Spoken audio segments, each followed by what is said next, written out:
Նախագահ Զելենսկին հայտարարել է, թե այսօր ուկրաինացի պաշտոնյաները բանակցություններ կվարեն ամերիկացի գործընկերների հետ պատերազմից հետո Ուկրաինայի վերակառուցման և տնտեսական զարգացման շուրջ, որոնք Ռուսաստանի հետ խաղաղության ավելի լայն ծրագրի մաս են կազմում։ Բուն խաղաղության ծրագրի ավելի քան 20 կետից բաղկացած փաստաթուղթը Զելենսկու Կիևը Միացյալ Նահանգներին կներկայացնի մոտ ապագայում։ Ավելի վաղ հաղորդվել էր, որ խաղաղության ամերիկյան նախագծի շուրջ բանակցությունները փակուղի են մտել, քանի որ Զելենսկին հրաժարվել է դրա առանցքային տարածքային զիջումների պահանջից։ Կրեմլը դրվատել է Միացյալ Նահանգների նախագահին Ուկրաինայի առաջնորդի հասցեին հնչեցրած քննադատության և զիջումների գնալու կոչի համար, որոնց մասին Թրամփը խոսել էր երեկ Պոլիտիկոյին տված հարցազրույցում։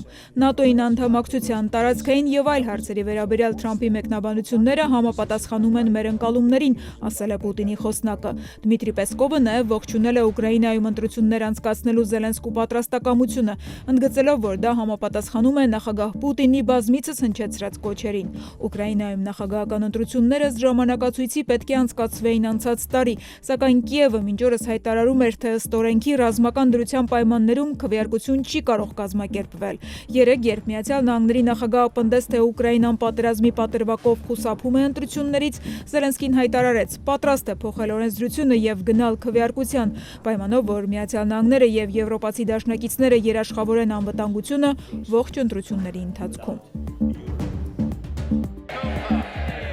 Մեծ Բրիտանիայի վարչապետը հայտարարել է, որ Եվրոպան բավականաչափ ուժեղ է և միասնական իր ազատությունն ու ժողովրդավարական արժեքները պաշտպանելու համար։ Ստարմերի հայտարարությունը հնչել է Միացյալ Նահանգների նախագահի երեկվա հարցազրույցից հետո, որտեղ Թրամփը պնդել էր, թե Եվրոպայի քաղաքական առաջնորդները թույլ են և չեն կարողանում լուծել Ուկրաինայում պատերազմն ավարտելու խնդիրը։ Եվրոպան միավորված է Ուկրաինայի և մեր վաղեմի ազատության ու ժողովրդավարական արժեքների շուրջ և ես միշտ կպաշտպանեմ այդ ազատությունները, ասել է Ստարմերը։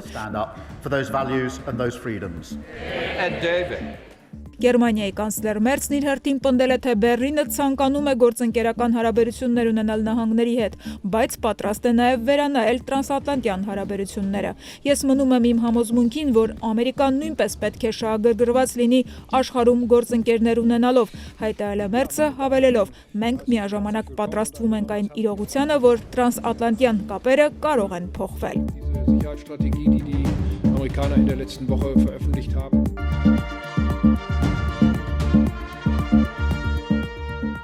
Վենեսուելայի ընդդիմության առաջնորդ Մարիա Կորինա Մաչադոյի դուստրն այսօր Օսլոյում նրա փոխարեն ստացել է խաղաղության Նոբելյան մրցանակը, որը շնորհվել էր ժողովրդավարության ու մարդու իրավունքների տևական պայքարի համար։ Մրցանակաբաշխությանը հղած ուղերձում Մաչադոն հորդորել է համախոհներին չհանձնվել։ Նրա աղջիկն էլ պնդել է, որ մայրը շուտով կվերադառնա հայրենիք։ Նա ցանկանում է ապրել ազատ Վենեսուելայում և երբեք չի հրաժարվի այդ նպատակից, ասել է նա։ This prize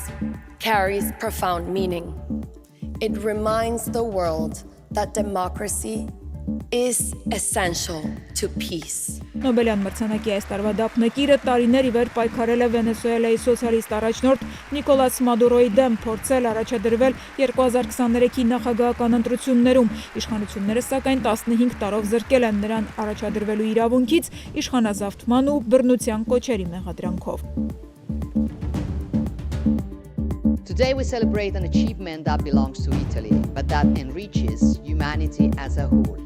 Thank you all. Long live Italy. ՅՈՒՆԵՍԿՕ-ն իտալական խոհանոցը ընդգրկել է ոչ նյութական մշակութային ժառանգության ցանկում, ընդգծելով, որ այն ոչ միայն բաղադրատոմսերի հավաքածու է, այլև ավանդույթների ու ծեսերի ամբողջություն։ Իտալական խոհանոցը մեր ամենահզոր դեսպանն է, տեսաուղերձում ասել է վարչապետ Ջորջիա Մելոնին, հավելելով. մենք աշխարհում առաջինն ենք, որ ստանում ենք այս ճանաչումը, որը պատվում է մեր ինքնությունը, որովհետև իտալացիներիս համար խոհանոցը պարզապես սնունդ չէ, այլ շատ ավելին՝ մշակույթ, ավանդույթ, աշխատանք, հարստություն։ Սա նվաճում է, որը պատկանում է Իտալիային, բայց որը հարստացնում է ամբողջ մարդկությանը։